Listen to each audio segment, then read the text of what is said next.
చంద్రబాబు నాయుడు ఏది తేల్చరా అనపర్తిలో ఓ పక్కన నల్లమిల్లి ప్రచారం చేసేసుకుంటున్నాడు. తెలుగుదేశం జెండాలతోనే ప్రచారం చేసుకుంటున్నాడు. భారతీయ జనతా పార్టీ అభ్యర్థి ప్రచారానికి ఎవరు తెలుగుదేశం వాళ్ళు అక్కడ తోడు రావట్లేదు. అతను ఒంటరోడయ్యాడు. ఏంటనేది తేల్చరు.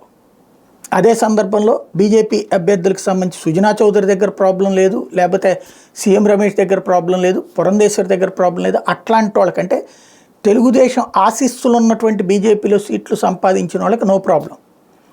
అలా కాకుండా మిగతా అభ్యర్థులని మాత్రం ఎటూ తేల్చకుండా అక్కడ తెలుగుదేశం వాళ్ళు ఎవరు తోడు రాకుండా కథ నడుస్తుంది. ఇది ఒక ఆస్పెక్ట్. రెండో పక్కన వచ్చేటప్పటికి అభ్యర్థుల మార్పు చేర్పులు ఉంటాయన్నటువంటి ప్రచారం ఇప్పటికీ నడుస్తుంది. దాని మీద ఏ విషయం స్పష్టత ఇవ్వట్లేదు.